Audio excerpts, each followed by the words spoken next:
আসসালামু আলাইকুম, welcome back to my channel Sumi রান্না করে সবাইকে স্বাগতম। তো প্রতিদিনের মতো আজও নিয়ে এলাম নতুন একটা নাস্তা রেসিপি। তো আজ করব চালের গুঁড়াতে চটপট একটা নাস্তা রেসিপি। তো ভিডিওটা না কেটে সম্পূর্ণ দেখার অনুরোধ রইল। তো চলুন বন্ধুরা, আজকে রেসিপিটি শেয়ার করা যাক। তো প্রথমে আমার লাগবে 1 বাটি পরিমাণ চালের গুঁড়ো। তারপর নিয়ে নিলাম এখানে 2 চা চামচের মতো বেসন। তো এখানে 2 চা চামচ নয়, এখানে 2.5 চা চামচের মতো বেসন নিয়ে নিয়েছি। তারপর নিয়ে নিলাম বড় সাইজের একটা পেঁয়াজ কুচি। পেঁয়াজটাকে এভাবে লম্বা লম্বা করে কেটে হাত দিয়ে একটু কচলে দিলে কিন্তু পেঁয়াজের পাপড়িগুলো আলাদা হয়ে যাবে। তারপর দিয়ে দেব 2টো কাঁচা লঙ্কা। তো ঝালটা আপনাদের পছন্দ অনুযায়ী দিয়ে দেবেন।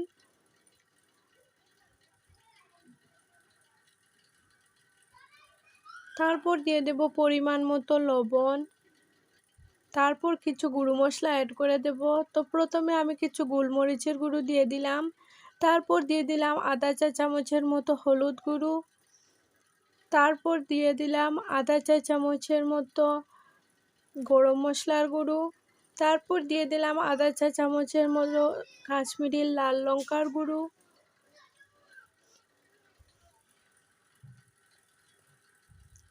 তারপর এই উপকরণগুলিকে খুব ভালো করে একটু মিশিয়ে নেব। তো একটা চামচের দ্বারা খুব ভালো করে এটাকে মিশিয়ে নিতে হবে। তো একদম অল্প উপকরণ দিয়ে জলদি কিন্তু এই রেসিপিটি বানিয়ে নেওয়া যায়। একদম মুখরোচক একটা রেসিপি। সন্ধ্যার স্ন্যাক্স হিসাবে এই রেসিপিটি একদম পারফেক্ট। তো একটু জল দিয়ে একটা ব্যাটার তৈরি করে নেব। তো এখানে যদি আমার বেসনের আরও কিছু প্রয়োজন হয় তাহলে আমি অ্যাড করে দেব। তো আগে 2.5 চা চামচের মতো দিয়ে দিয়েছি, এবার বুঝে কিন্তু আরও 2 চা চামচের মতো অ্যাড করে দেব। তো এখানে আপনারা চাইলে সূজিটাও ব্যবহার করতে পারেন। আমি সূজিটা দিলাম না, বেসন দিয়ে কিন্তু এই রেসিপিটি তৈরি করে নেব। তো এখানে আরও 2 চা চামচের মতো বেসন অ্যাড করে দিলাম। দিয়ে খুব ভালো করে এটাকে নাড়াচাড়া করে খুব সুন্দর একটা ব্যাটার তৈরি করে নেব। এই রেসিপিটি একদম ক্রিস্পি হবে, মুখে দিলে কুড়কুড়ে মুড়মুড়ে শব্দ হবে। অনেক বেশি সুন্দর রেসিপিটি, একদম অল্প উপকরণ দিয়ে গড়ে থাকা জিনিস দিয়ে তৈরি করা যায়।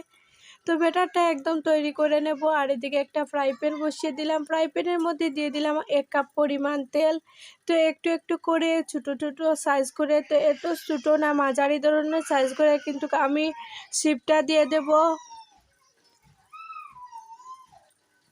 তো অনেক ইউনিক একটা রেসিপি, অবশ্যই বন্ধুরা মাঝে মধ্যে কিন্তু এই ধরনের রেসিপিটি অনেক বেশি ভালো লাগে খেতে। তো আমার চ্যানেলে নতুন বন্ধু পুরনো বন্ধু সবাইকে স্বাগতম। তোমাদের জন্য অনেকটা ভালোবাসা। বন্ধুরা তোমরাও এভাবে আমার পাশে থেকো। আর অবশ্যই যারা আমার চ্যানেলটিকে সাবস্ক্রাইব করোনি, অবশ্যই বন্ধুরা একটা সাবস্ক্রাইব করে পুরো ভিডিওটা দেখো এবং ভালো লাগলে অবশ্যই সুন্দর একটা কমেন্ট করে দিও। তো পরিবারের ছোটো থেকে বড় সবাই কিন্তু এই রেসিপিটি অনেক বেশি পছন্দ করবে। তো এটা যদি আপনারা ভাতের সাথেও খেতে পারেন অনেক বেশি ভালো লাগবে। তো এই রেসিপিটি অবশ্যই ট্রাই করে দেখবেন। ভীষণ সুন্দর একটা রেসিপি, একদম কম উপকরণ দিয়ে অল্প সময়ে তৈরি করা যায়। রোজ এক ধরনের খাবার খেতে একদম ভালো লাগে না, এরকম যদি মাঝে মাঝে একটু ক্রিস্পি হয় খেতে কিন্তু অনেক বেশি ভালো লাগে। তো বাজার থেকে আমরা কিনে অনেক ধরনের সন্ধ্যার সময় স্ন্যাক্সে কিনে এনে খাই। তো বাড়িতে এইরকম রেসিপি বানিয়ে খেয়ে দেখবেন, ভীষণ সুন্দর লাগে খেতে। দেখতেও মাশাআল্লাহ অনেক বেশি ভালো, খেতেও অনেক বেশি ভালো। তো এক করে সবকটি কিন্তু রেসিপি এভাবে তৈরি করে নিলাম।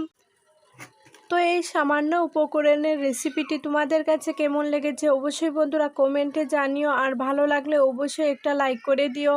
তোমাদের একটা লাইক আমার কিন্তু নতুন ভিডিও বানাতে কিন্তু উৎসাহ জাগে। অবশ্যই বন্ধুরা ট্রাই করো, অনেক বেশি ভালো লাগবে। তো একটা ভেঙে দেখাচ্ছি নাস্তা তোমাদেরকে, ভিতরটা কতটা সফট হয়েছে আর বাইরেটা একদম ক্রিস্পি। খেতে কিন্তু অনেক বেশি সুন্দর কুরকুরে মুড়মুড়ে হয়। রেসিপিটি ভালো লাগলে অবশ্যই লাইক শেয়ার এন্ড সাবস্ক্রাইব করে দিও। তো আজ এই দেখা হবে কোনো নতুন ভিডিওর সাথে, ততক্ষণ সবাই